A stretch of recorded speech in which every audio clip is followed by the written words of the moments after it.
Constructing your life is about much more than just building a bank account. Each week, join real estate entrepreneur and mindset coach Austin Linney as he interviews guests who are constructing their dream lives and impacting the world around them on a daily basis. If you're an entrepreneur or wanting to start a business, or you just want to hear motivating stories of how others have overcome the odds, you are in the right place. And now for your host, Austin Linney. Guys, welcome back to Construct Your Life. This is Austin Linney here, and I have the man himself. What's funny about you is I actually have, besides your new business, which I 100% know what that is, I actually know nothing about you. You're like an enigma. You're kind of like you went to witness protection program and then this energetic, happy person. Look, before we even say about names, when you spend time with Ryan Sprague, like you just can't help but smile. Right. There's a couple people in my life. Like I just spent time with one of them, mentor of mine in Pittsburgh. Like he's just happy. And that's how I feel around you. You make me like smile and you're like, and so we got Mike Schwartz in the house. How you doing, my brother? Oh, my dude. What a kind thing to say right off the hop, man. I told you I wasn't that kind of girl, dude. I was like, hey, listen, I know you say that to all the girls. I know you say that to all the girls out there. My man, I'm doing great. I'm at the lake house here in Lifted HQ.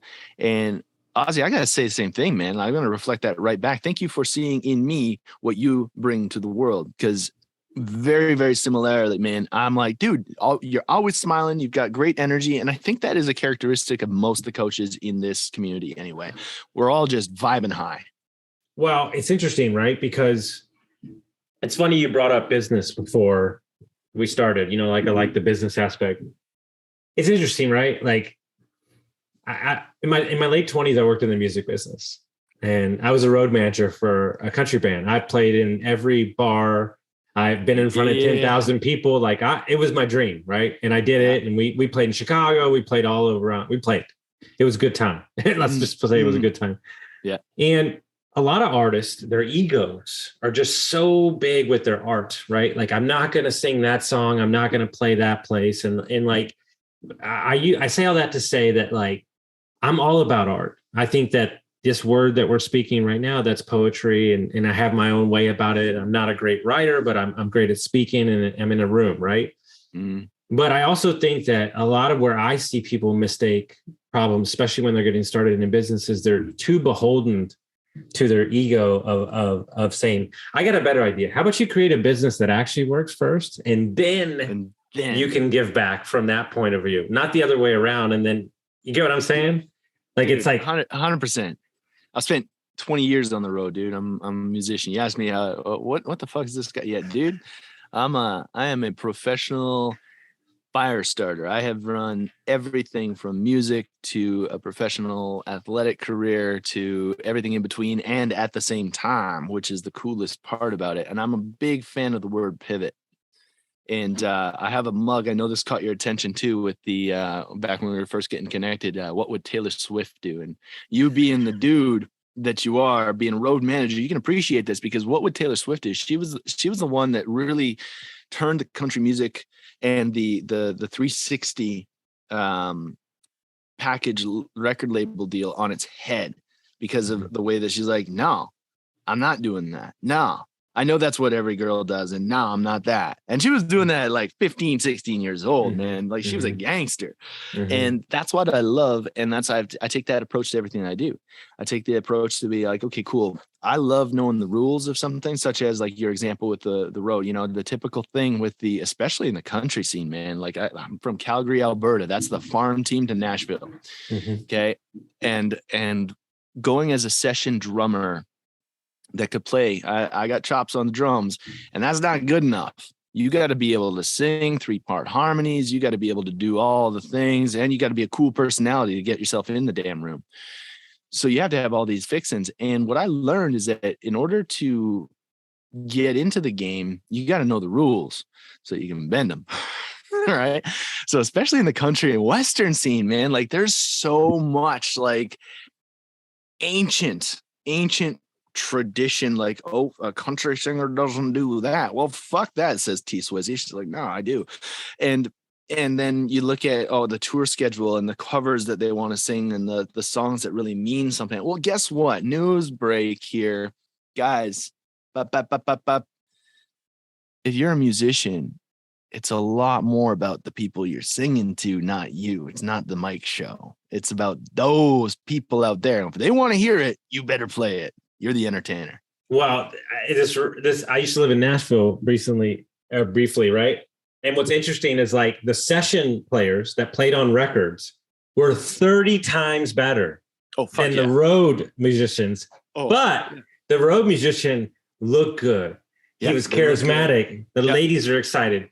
Dude. There's two different games, guys. And if you think you're not playing them, that's where you're messing up. Oh, homie. You got to be the cool guy. Like I come back to that because you got to be chill. You got to be able to be the dude that can go have a coffee with anybody because you're on the road, man. I'm telling you, that was some of the most grueling. I was training for the friggin' Pyeongchang Olympics, and it was harder sometimes on tour for 10 days with the same band in a van than that training camp was, man. Because you're in a close quarter situation with a lot of people with a lot of different energy and a whole fuck ton of ego. And when you mix those things, you get an elixir of what can be very, very challenging times. When you're on the road, it's hard to find the space that you need for yourself. And that's where we come into like our coaching practices, where it's really, really about getting back down to center and getting back inside, working in rather than working out at times, where you can have that solitude and safety from within. I love it. So here's a metaphor for life. I have a good friend. He just played Red Rocks. He's pretty famous now. But I remember back in the day when I got started, I saw him play in front of one person, like 10 times. Yeah. And he was really frustrated, like 2 years into his business. And I said, hey, man, I need you to understand something. This is a metaphor for life in general. I said, are you a songwriter or are you a one-hit wonder? And he was like, what the fuck does that mean? And I was like, okay, so you could flip your hat around backwards and you could sing the bro country or you could tell a fucking story. And I said, when you tell a story, it's going to take you 10 years longer to get an audience, but they're never going to leave you. And he's got the most rabid fans you've ever seen in your entire life. He plays in front of 15, 30,000 people and they show up every time. They buy every record. And he's never been more popular. And yes, it did take longer. And some of those guys that got more fame in the beginning, they're already out of the business doing something different. Dude, it's the long game. The best deals are the ones on a handshake and that go long into both sides winning. And that goes just the same in the music industry, man. Like I run Music Fit Records, which is an entire independent label. And we focus specifically on bringing coaches into the mix. I literally create rock stars, brother. We know one of the mystical giants himself, Mr. Chase Socrates, right? And it's about going deep with message, right? Just like you and your friend had that opportunity to kind of shine some light in that, because a lot of people just want that quick fix. And that's just the same in any other kind of line of work, man. I saw it in this in sports. People were taking all kind of performance enhancing drugs and they get busted, but they wanted to win. What do you like? What's the difference between that short-term gain and an actual, like, there's some people that get a job. There's even some people that really find a career. How many of us are actually living our calling though? Not many. Right. And I laugh, and it's just there's so many similarities. You remember Randy Johnson? Absolutely. Like the baseball pitcher, like the fastball, the mullet, the like pigeon. Yeah, right. Like the fucking animal. You know what he does for a living now? You wouldn't even believe what he does for a living now. He's a top-notch photographer. No, and he's a photographer for the NFL games. No, yeah, I swear to God. So Sean Casey is my buddy, ex baseball player. I was at his house all weekend. I told him that, and he goes, "Oh yeah." He goes, "When I met Randy when he was a rookie, Randy was a way better photographer than he was pitcher. It was his passion, but he knew baseball was going to allow him the freedom to go live his passion the rest of his life." Oh, brilliant. See, that's good business right there. Is it understanding? I know a similar story in the athletic world is GSP, George St. Pierre. Hated fighting, still hates. And good old Canadian kid knew that was a route in to be able to pursue whatever else he wanted. Plus, it was also a way to get out of his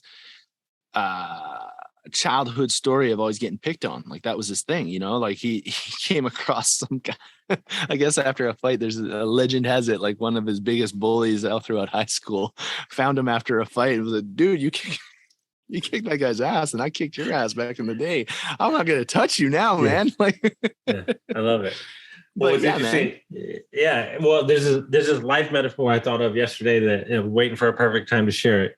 So when I got divorced, when I got separated from my wife and I was traveling the country, and I've been traveling the country for the last 2 years, I love to chase. I'm going to eventually launch a book called Chasing Sunsets and Sunrises, right?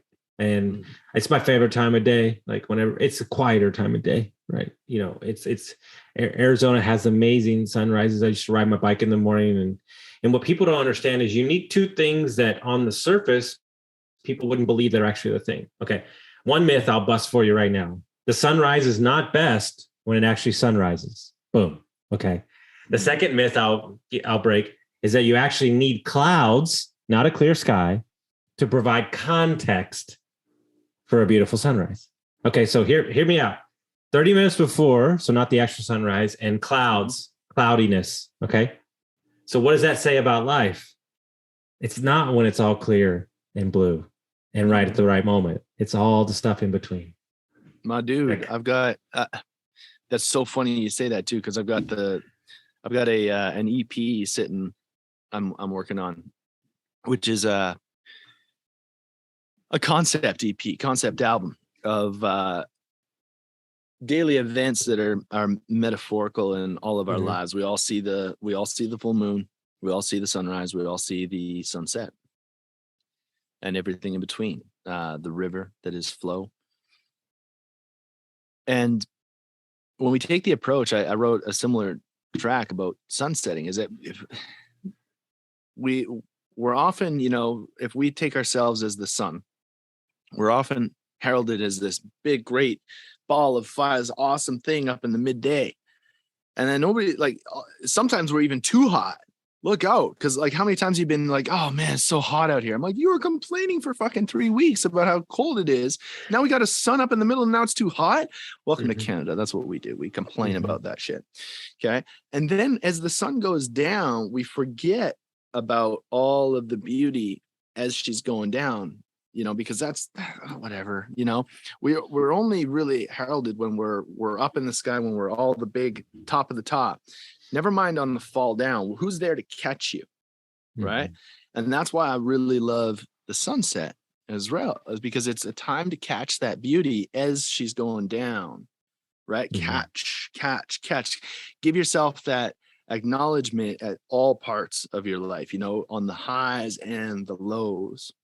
Right. And I just love, thanks for sharing that, man. Because that's a good, my fiance taught me that rain is great. Oh yeah, dude. Ooh, okay. I'm being dead serious. Same. I hated rain. I was only in a good mood when the sun was out and the weather was perfect. And we got together and she's like, rain's great too. And I was like, dude, wow, what an amazing, thought that I'm sitting here, and so now I'm like, oh, it's rain. It's great outside. My man, have you ever been in a sweat lodge? It's tradition of Cree and Blackfoot and Ojibwa to do a sweat. I went to my first Cree sweat this past summer. I was invited out after a weekend of debauchery in Banff, more so for the rest of the band. I'm like the straight edge of the band. I feel like I'm dad half the time. Anyway, I get back to this total paradoxical, okay, we go from rock and roll over here to the Cree sweat. It was great. And we got in there and it's 4 rounds of sweating your balls off.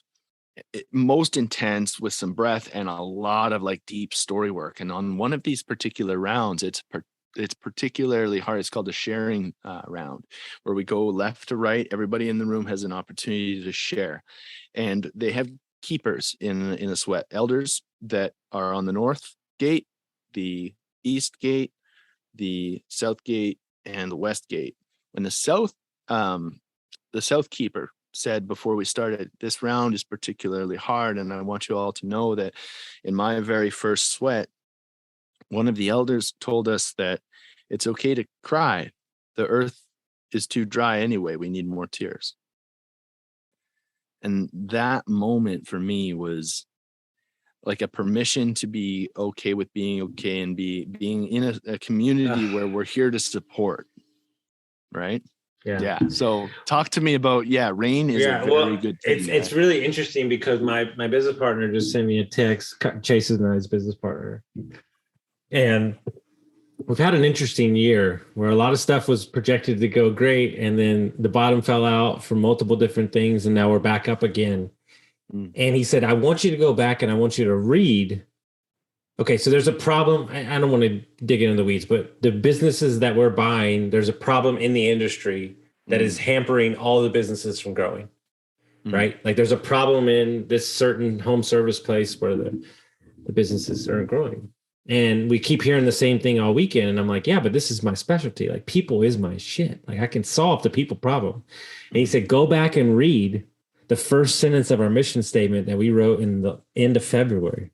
And so I went back and read it, and it was, we are a people first vision. And he goes through all the shit. He goes, we literally landed in the exact industry with the exact businesses that we said we were going to provide 9 months, almost 10 months later. And it took many winding paths and many, things that we thought were the thing didn't work out, slide back, that thought it in. And I'm saying all that to say that like the business that we found with the owner that we're buying from, some people look 3 years to find something like this. Yeah. And we found it in the first month we were searching.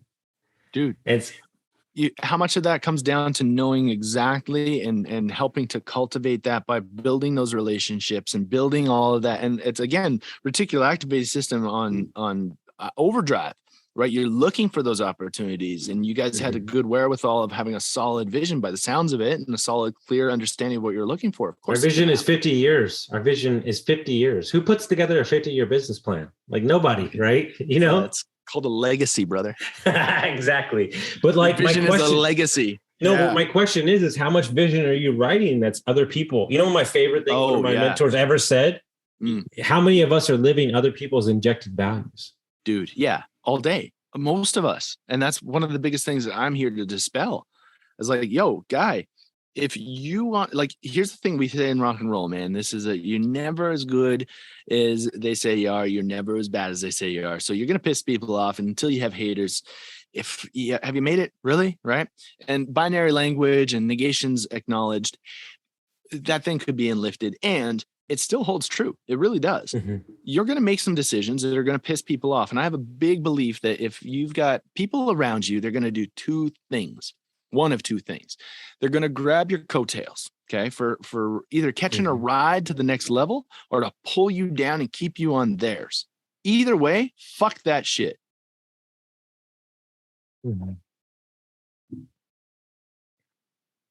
So think of life, especially if you're somebody that carries as much energy as I do. I'm like a rocket, right?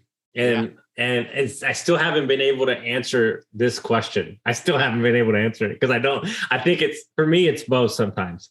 My buddy said, are you the rocket ship or are you the driver of the rocket ship? Right. And like, the thing is like, I've got around a lot of people, especially when I started my career, that wanted to feed off of what they saw in me. And it wasn't until I was removed from the situation, I didn't realize how much energy they were sucking off of me. Yeah.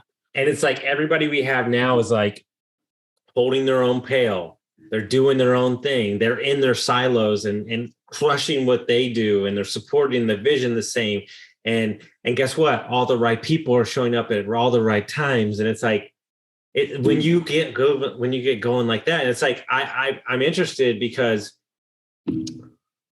I'll probably send it to him so he can feel really good about himself. But, Mike from Freedom Builders is just, it's hard for me to put into words how great of a human that man is. Like, and I don't even know him that well. Right. And so I think a lot about like everybody in the same vision, rowing the same together, and you come on board. Like it must feel like that to you and Freedom Builders, how you feel like you have this, you're just on this fucking rocket ship. Dude, yeah, and that you said it perfectly. It's like when everybody gets into the arena and is on the same team, he is an incredible quarterback.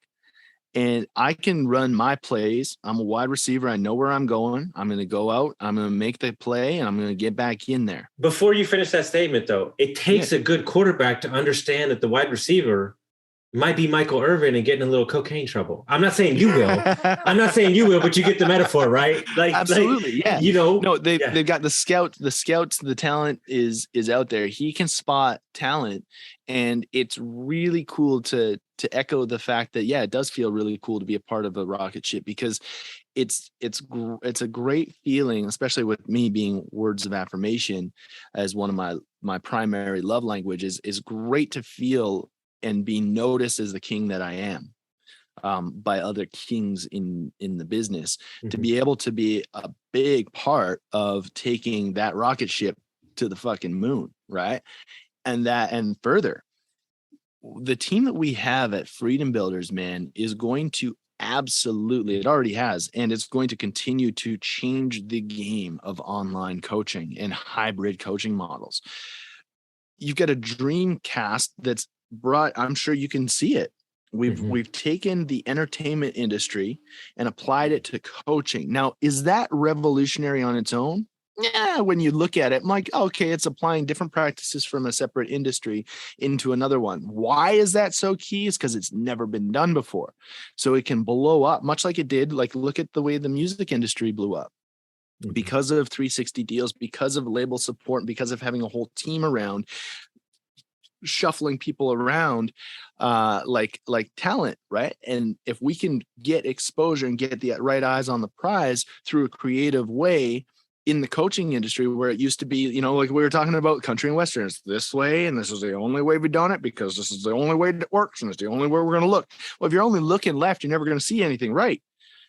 So the way we're coming in and changing the game is by providing these new insights and these new strategies to outreach, and these new strategies. And a large part of that is having the foresight to know that we're onto something, and whatever I did or whatever the team member is doing, we're all legends in our own field. And when you put a bunch of them together, you got a dream team, all-star lineup that'll help blow the top off of everybody else that comes through that program.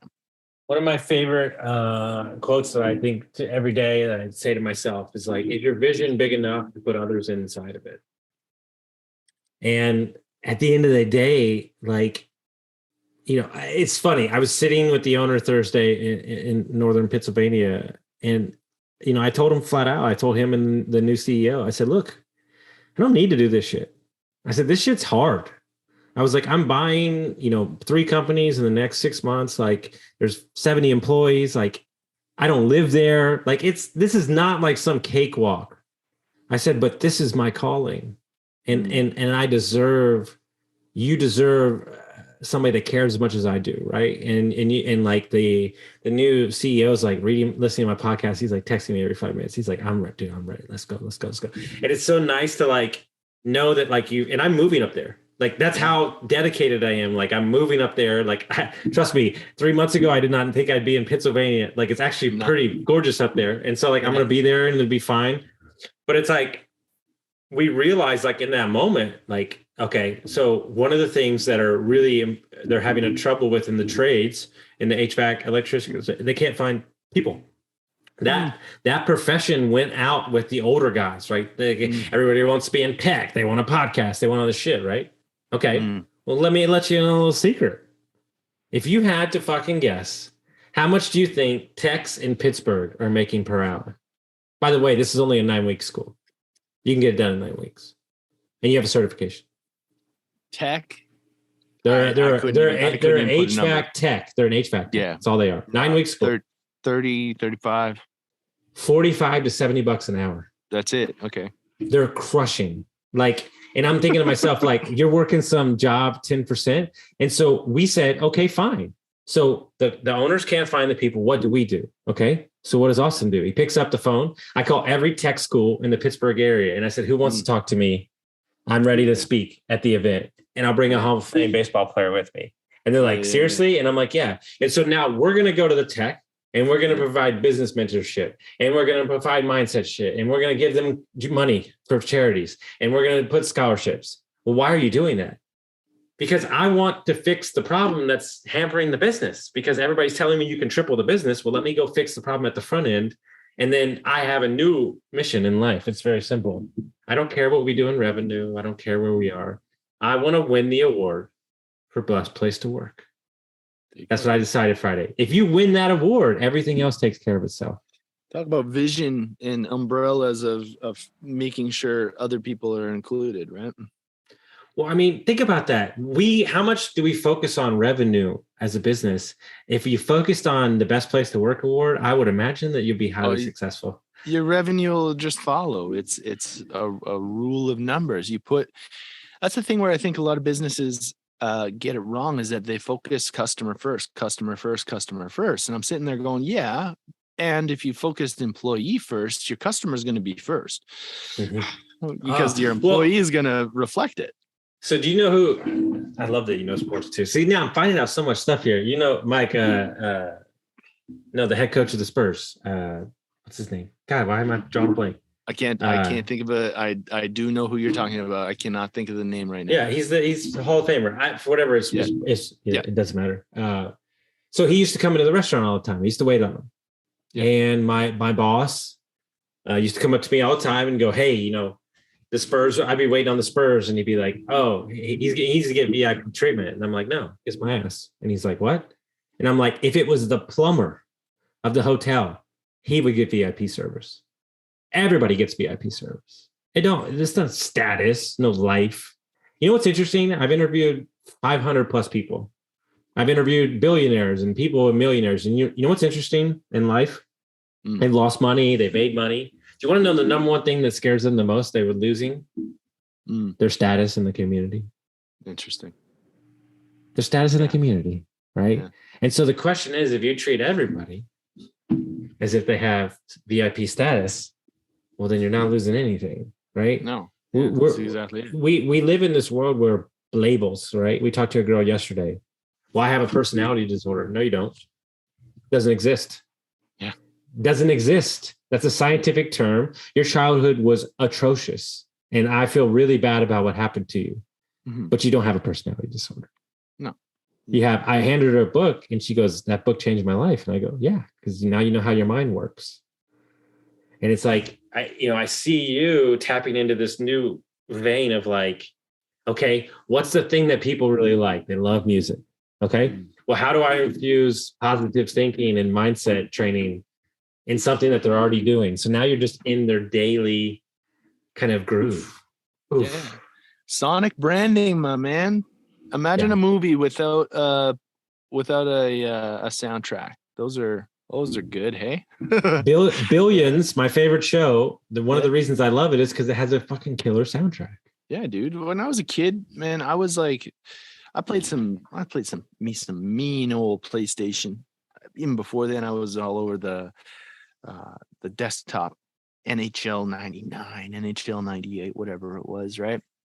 And the most fun was like building the dynasty and the background music. Like I was like, oh man, this music is getting me pumped to go like win the Stanley Cup.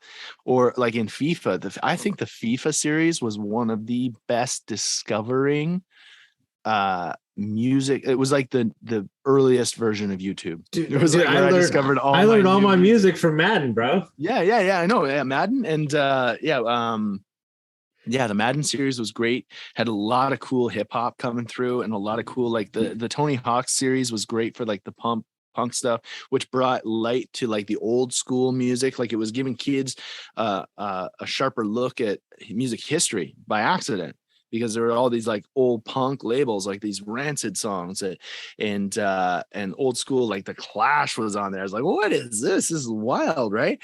And you'd get these great tracks, and it made life more applicable. It put like a personality on that moment in life. Like I could go back and tell you exactly where I was when I heard song X, right? Mm-hmm. Mm-hmm. It ties so much to our memory. So when we talk about like what you just said, like trauma, what music is playing and how can it possibly help to release? And that's where I really specialize with my music production, is in frequency, because the chakras the way our body holds energy in different energy systems, our traumas are also associated with those spots. We do it in 4-stepping. When we're in our lifted method, we go right into, okay, where do you feel it? Oh, my chest. Okay, sweet. So for me, in my sessions, I just go cue the 639, unlock the heart, and people literally open themselves back up. The music does it all, right? So passively, we can get much more out of releasing that trauma, releasing that pain, and getting into the nuts and bolts of like, okay, now I can clear that shit out. Now I can decide, because that's the greatest fucking gift we all have, to choose another lane. And some of us do, some of us choose to keep on going down that road until we hit rock bottom 5 or 6 times, myself included. And man, like if we can have more strategies to just help get people there faster, such as sonic meditation and stories and breath, holy fuck, right? Like we can do a lot of things. And then that's where those visions come into play, where people realize, oh shit, I had this dream, I can do this now.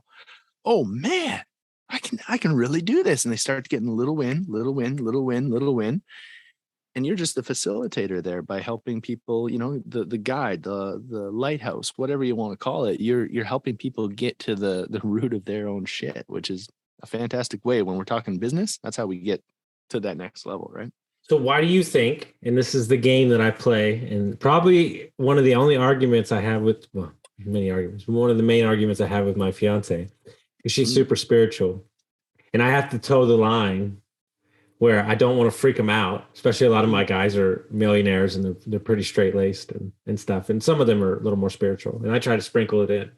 Yeah. You know, why do you think that we as, you know, it's definitely more acceptable now than ever, right? To meditate, breath work, you know, cold plunges, like it's definitely becoming hot and heavy. And you're seeing a lot of like top-notch entrepreneurs get off the alcohol, slide over to weed or slide over to mushrooms, right? You're definitely seeing the trends change. Why do you think such people have such a problem with opening themselves up to a different way of doing something? That's a fantastic question. I'm going to preface this with, that's on them. And a lot of folks that are in those positions got there because of those truths that they've been living. So anything that challenges that truth could therefore challenge their entire fucking identity.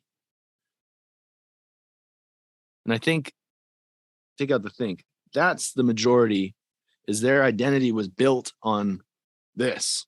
So when something comes in and taps at it, says, hey, there's another way over here, that truth now shakes their whole identity.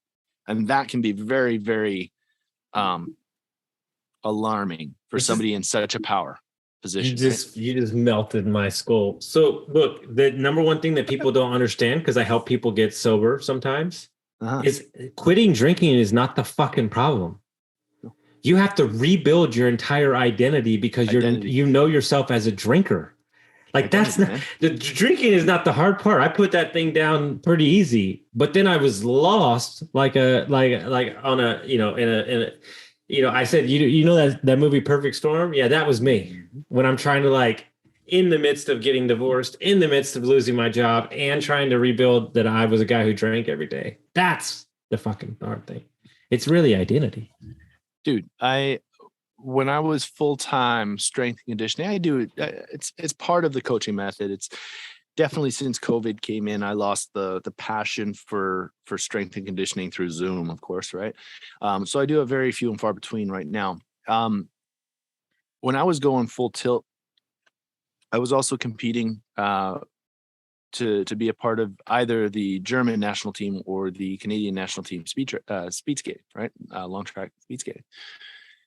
And I held on to that identity that I was a speed skater. And guess what that did when it came time? Like, quick overview. I had open heart surgery when I was 5 months old. So for me, my heart is flipped around. So anything high performance, you know, the cardiology is like, yo, bro, chill the fuck out. And I'm going like, nah, man, if the doctors didn't tell me I had a problem, I would have never known. Right. And again, it comes down to that. Oh, I have a personality disorder. Fuck that. You do. You have a disorder of your belief system. That's what your belief system is in disorder. So for me, I just kept on going. And part of the reason I wanted to be a long track speed skater is because I wanted to prove all the fucking medical world, like, yeah, fuck that shit. I can do what I want. I do what I want. I play how I play. I play for keeps. So I'm going through training. I get this opportunity to just go skate out in Insel, Germany. And I make development team for International Speed Skating Academy, right? In the Kia International Speed Skating Academy. It was great. Little town on the border of southern Germany and Austria. Great. Awesome. I come back to get all my medical papers in line from Canada to make sure I'm cleared medically, and I do all my final tests, and I'm getting ready to board the plane. I'm ready to purchase a ticket to get back to Germany. And cardiology goes, yeah, you did great. This is all awesome. And then more likely they said, but we saw something on your MRI that's concerning you. Come in and have a chat with cardiology. Okay, cool. Well, what's going on? Doc finds the wall of my atrium on my right side. My atrial wall is a millimeter thicker than it was 2 years ago, which is significant in the heart. And especially when we're talking about complications of the heart, having thicker walls because it's a muscle sounds really good on paper, and it makes the valve quite a bit smaller with a whole millimeter. So that puts a lot more hypertension into the heart, which is concerning for a dude of my heart condition, according to cardiology, because they only if it quacks like a duck, it must be a duck. They only have one philosophy with cardiology. I was high risk already. This is a bad news. They're not going to give me medical clearance. So I was, listen to this, forced into retirement as a retired speed skater. And I identified myself as a speed skater. Do you know what that did to my entire identity? I was a speed skater. What the fuck? Dude, I was going to go live in Germany and train. I was weeks away from doing that, and my whole world got flipped upside down. Not because of the heart, not because of the in my head, because of the cardiology. Because I associated myself with one thing and one thing only. When that was torn away from me, my identity went to smithereens, man. I was crumbled. I was a mess. I went into depression. I was absolutely lost with this. That was my life. So much like an alcoholic, I had to rebuild that entire identity based off of like the groundwork of the habits of like training for fun again. That was the hardest thing. That's still challenging. It's still challenging to get into training because I associate it with like there's a competition and this is my job. I was training 32 fucking hours a week, man. It was a full-time job. Mm-hmm. Anybody who's looked at a speed skater knows what that thing's like. And dude, it's that was just the start. Never mind the relationships that I had to build back up because I was so like dedicated to the craft that I let a large part of all no chance of an intimate relationship during that time of my life. And my family, my friends, everything like that was identity. Like I was a speed skater. I wasn't a brother. Fuck that. I certainly wasn't a friend. I had to build that all back and learn again what it meant to be those parts of me. Right. Because I had put them aside into the shadow while I solely identified as a speed skater. Now, if I ever do it again, because I can identify the story and identify my own identity, I would be Mike that happens to enjoy speed skating.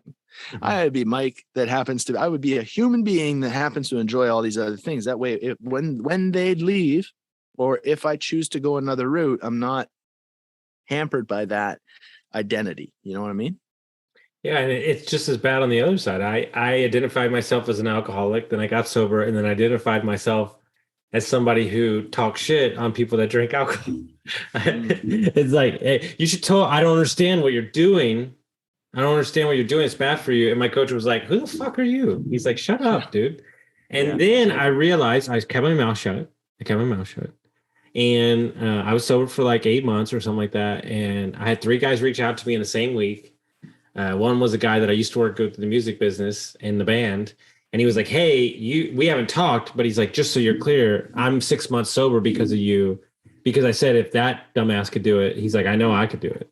And it hit me. It hit me when it said, okay, so me living my best life, just doing my thing is actually what gets people to change. Not because I'm a huge, I call myself a poker of advice. You know, you should totally do that. You should totally do that, you know, and it's very annoying. And so I don't do that anymore. And one of the reasons, not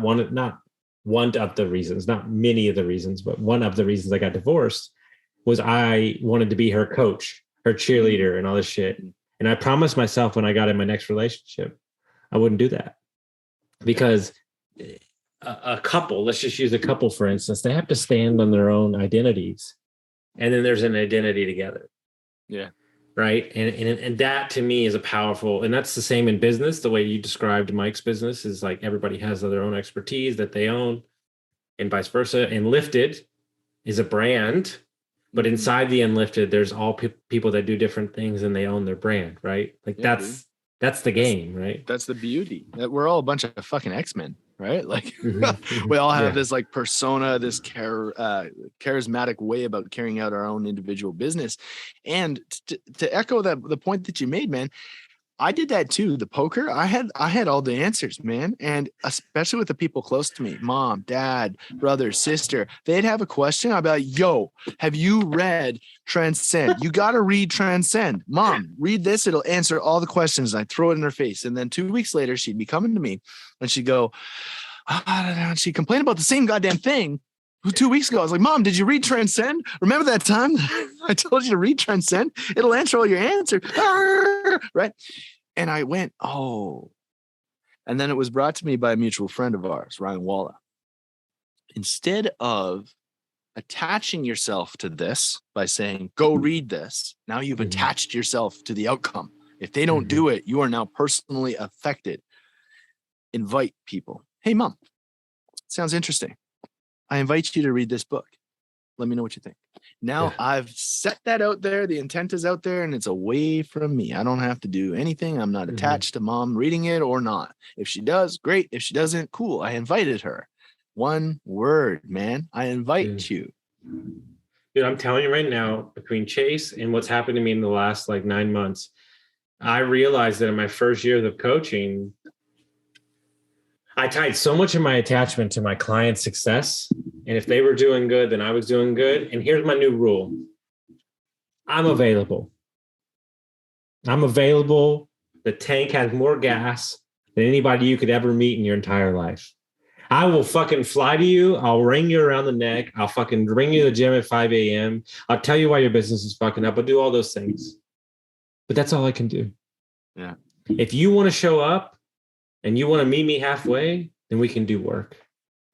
But Alex Hormozy said the greatest thing in the world. The longer the person is far away from the solution, they will have believed that they made the solution themselves.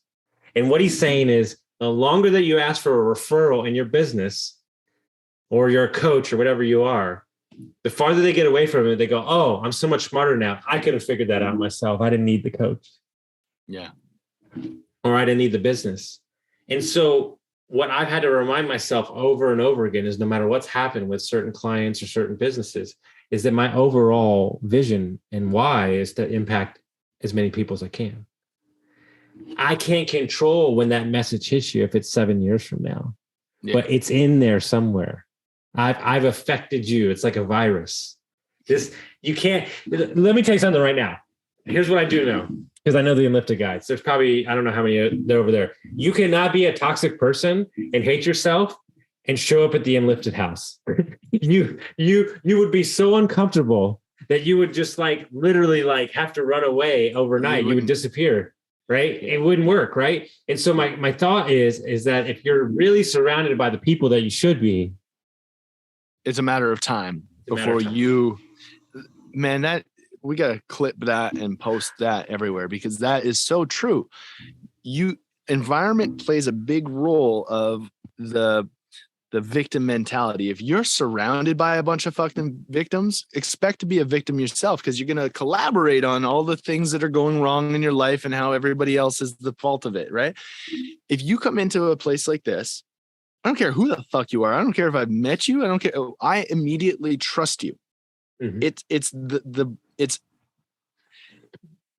unspoken truth. It's sitting here going like, you have done the work in your world to be able to come in here and be good with being cool and just taking it all in and understanding there's a place for you, and understanding that you don't have to perform. You don't have to be anybody but you. And as soon as you do that, doors open up down corridors in the castle of life you didn't even know fucking existed, right? Because you get these opportunities because you start to like, the most interesting people are the ones that are the most interested, right?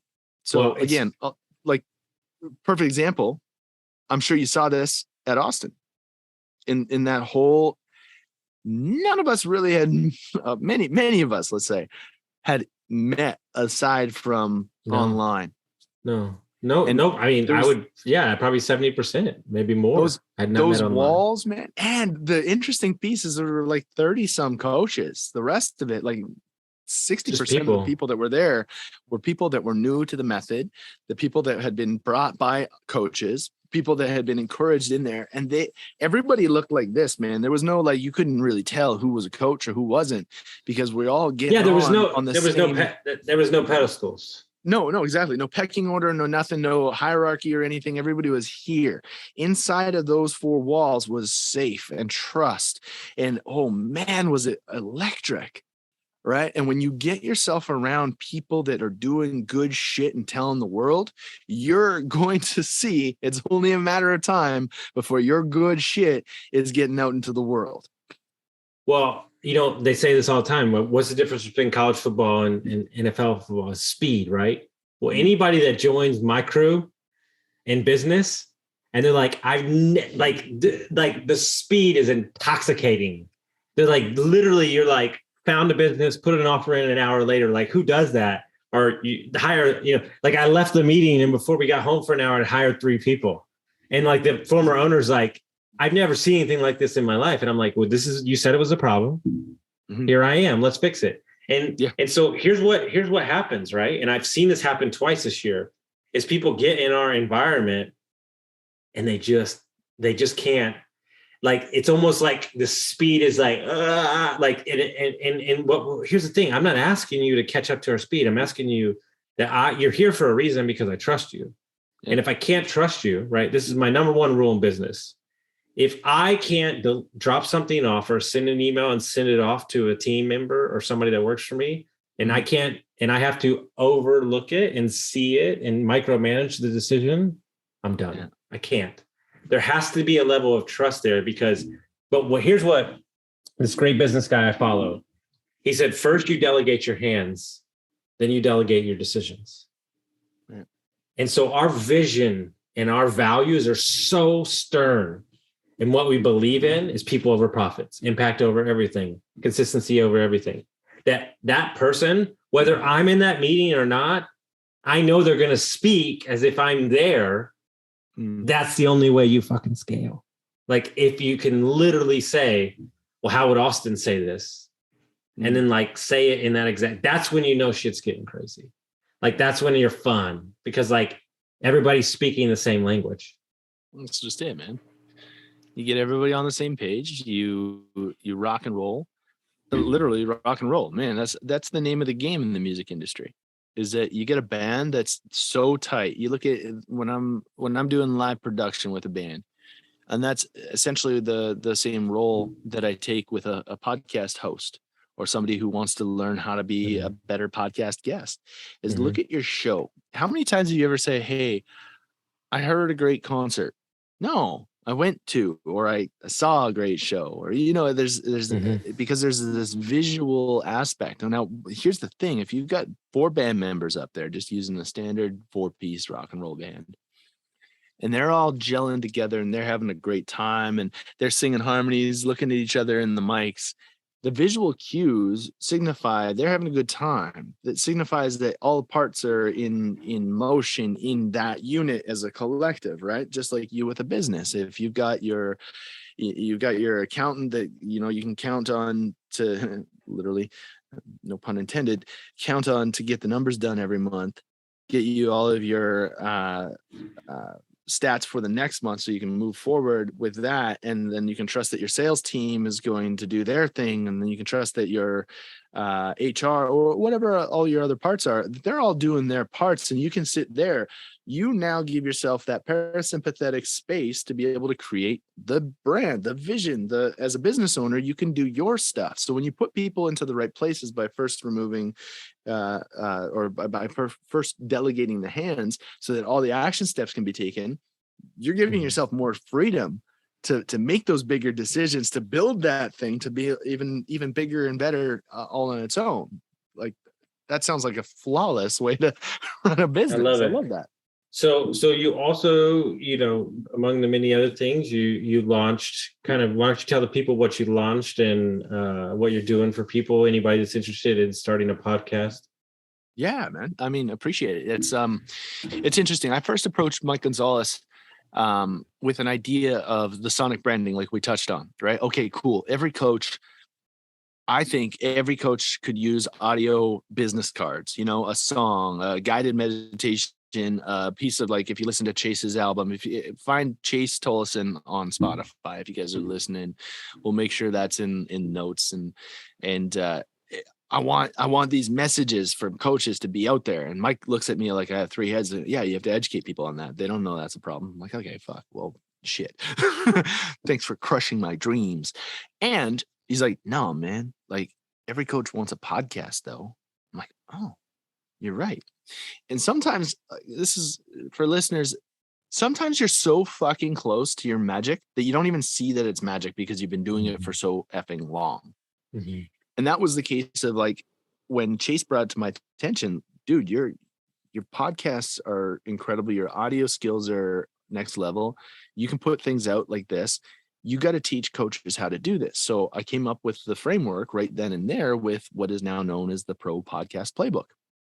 Teaching coaches over the course of 12 weeks, independent study, as well as assisted coaching sessions like me. Like I said, like you said, man, to borrow your words, I am available, right, for one-on-ones and for our group calls to take people from no pod to pro pod in 90 days. What does that mean? Well, you're going to learn the P, performance. You're going to understand how to charismatically get your message out there. And that starts with identifying identity. What we talked about earlier today is identifying, okay, cool. Who am I? How can I make my message? Okay. Then we move into the actual recording process. Most coaches, like, I saw two lanes. Coaches that were doing podcasts, self-produced, had great content and terrible audio, or great audio and no real direction on where the show was going. It was really jumbled. So I wanted to fill that gap and teach proper quality performance skills from my 20 some years in the entertainment industry as a host, as an entertainer, as a musician, as a live producer. Combine that with the actual audio skills to make sure that message gets out there to a top level so that we have quality audio. Because the worst thing is, like, there's 2 million podcasts out there and half of them blow, right? Because you just can't listen to them. Harsh audio, it's a non-enjoyable process. So we teach the recording. And then the most important part, the optimization thing. Everybody makes this big to-do about podcasting being, it's just too much time. I can't invest in. Okay, cool. That's because you're trying to create content, not document the shit that you're already doing.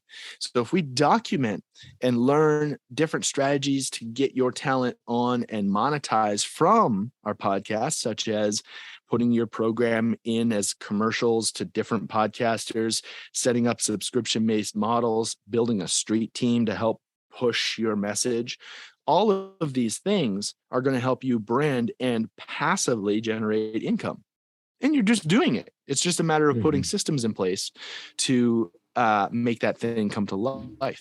So after 12 weeks, you can literally go from no pod to pro pod in 90 days, specifically geared towards coaches. Because I'm bilingual, man. I'm a musician. and I'm a coach. I speak both languages. So we want to get that message out there in a cohesive manner that works on the coach's schedule. You know, the ability to be free, the ability to work from home if they need to, the ability to get creative and really help inspire creativity and your identity coming through and shining through as a personality you are. I love it, man. So much there. Yeah, if dude. people want to find out about you, they want to follow your journey, how would they do that? Homie, today, date of recording is actually our first day on waitlist for our fall intake. So you can head to propodcastplaybook.com/waitlist and you'll get up on there. I'm going to give you the, I call it the BAM, the bare ass minimum of audio gear. A lot of folks don't know where to start, right? We don't know what headphones we need. We don't even know we need headphones sometimes. We don't know what mic we need. All the setup is built for you. So I send you out right as a gift of just onboarding in and learning a little more about what the wait list is. We have a great offer. You save $1,000 off the actual cost. So if you can get in on the wait list, you'll save yourself $1,000. My next date, the fall classes start November 3rd. So I trust this will be out sometime before then. So if you're listening, head over to propodcastplaybook.com/waitlist or find me on the gram is where I mostly hide out. Mike the Schwartz, all one word. And love it, we'll make man. sure that's in the notes, dude. Well, guys, hope y'all got some value from this episode. Send it to a friend, and we'll see you next time.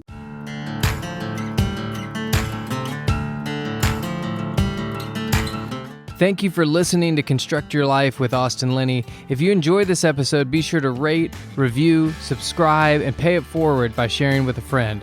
Most importantly, take this opportunity to start constructing your life by taking immediate action on what you learned. For show notes, resources, and more information on one-on-one coaching with Austin, visit constructyourlifepodcast.com.